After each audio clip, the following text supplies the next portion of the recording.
Okay, so now we're back for foundation.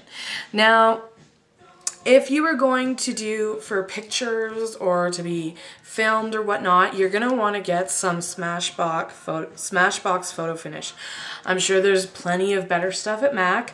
I bet you it's also more expensive, but this stuff is $44 here in Edmonton at Shoppers Drug Mart. It's great for making your skin look really smooth and mattified. I know when I wear it, my husband says, oh, your skin looks so smooth, so on and so forth. I'm not going to do that today because it's just an extra step and I'm running out and I do photo shoots, so I'd rather save it for my models. So you're going to put that on. You can put it on over or under your concealer. You're not going to put it on your eyes, but get right up underneath your eyes, okay? So now I'm using my Dream Mousse liquid from Walmart at a whopping $8.99 per bottle. And this is airbrush finish. So we're going to start from our forehead and go down. You can start from wherever you want. Now, while I'm doing this, I would like to touch on some things about these fabulous foundations. Now, I know a lot of us have a hard time finding our correct color. And what's even worse and what makes it harder, and also while you're putting this on, don't scrunch your forehead, okay? Just leave it straight, as straight as you can.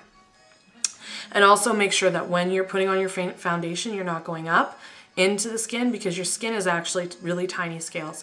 So when you go up, you're actually pushing the makeup in under your skin and hello blemishes, okay? Anyways, so back to foundation. So, I mean, from summer to winter, unless you fake and bake all year round and you have managed to keep your skin the same color or within the same 2 shades all year long, fabulous for you, but for most of us, we don't.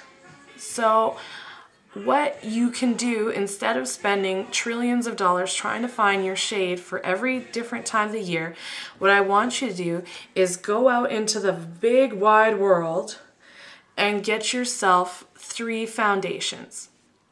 One that's as white as you can get, and I think for Maybelline Dream Liquid Mousse, this airbrush finish, this light porcelain ivory number 1 is the lightest that they have. Go figure. And then what I want you to do is get one that has an orangey reddish tone to it. And then I want you to get one that's a dark, dark brown. Hopefully that you can find one that doesn't have any orange to it. Maybe that would have more of like a blue or purple undertone to it. Because this way, when you run out, when your skin changes, you can just mix your colors together. As long as you have those 3 colors, you can make any color that you need. Of course, you could always go down to Prescriptives or Holt Renfrew, downtown, and go through their Prescriptives line, and they can make you one that's made to fit your skin personally. Like, they'll match your skin, they'll mix it up right there from raw ingredients to foundation, and you can pay hundreds of dollars to have that if that's what you'd rather do. Personally, I don't know, maybe I would rather spend $20, $25 getting 3 different foundations and mixing them myself. It's not rocket science, it's not hard. You just test it from here down to here.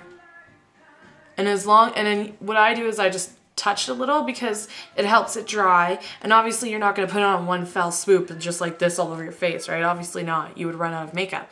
So I just try to lighten it a little bit just so that it's representative of what it's going to look like on your face. And then see if it matches. If it does, then you've made your perfect color that day. Also, if you'd like, when you're doing it, keep a little, like a little recipe book handy, if you will. And then you can see, record how much of what color you used at what time. And that way, you can go back and do it. Also, another thing, say you've really tried for like a few hours, and you're still just, can't get the exact on color, but you're not getting any darker, you're just like light, but only by a few shades. I wouldn't worry about it because as you can see, with this foundation, I'm pretty pale.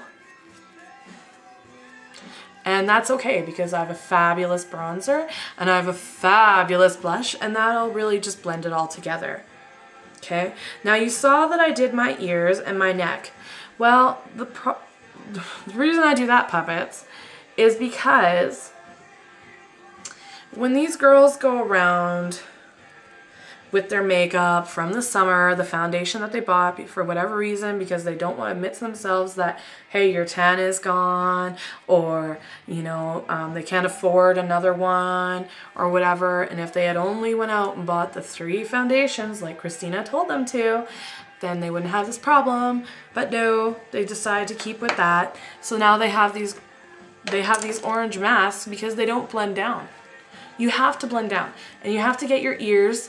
If it's really like a different tone, I do it for continuity. It's all blended in. It's not like you can see streaks. You know, it all is there. It's not a hot mess. It works out. You know what I mean? So,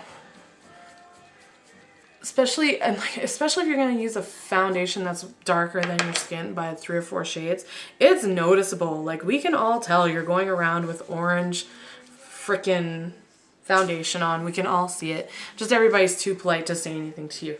I'm not. I'll say it to you. You come see me, I will tell you. You are wearing an orange mask. It looks horrible.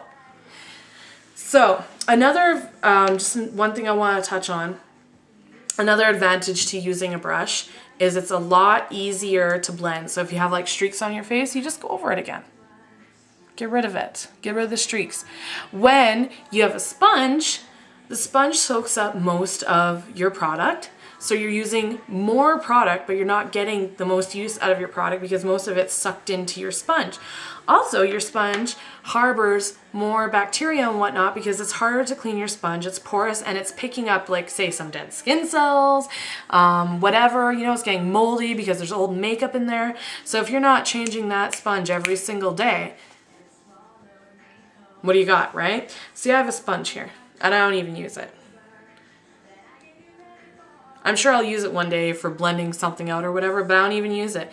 It's so porous that it's just gonna soak up your foundation. It's just gonna eat up your eyeshadows. That's why they put those little ones in there. Not to be nice, it's actually because it eats it up. If they wanted to be nice, they would put a brush in there, a real brush, right? Maybe a small one, but a real one.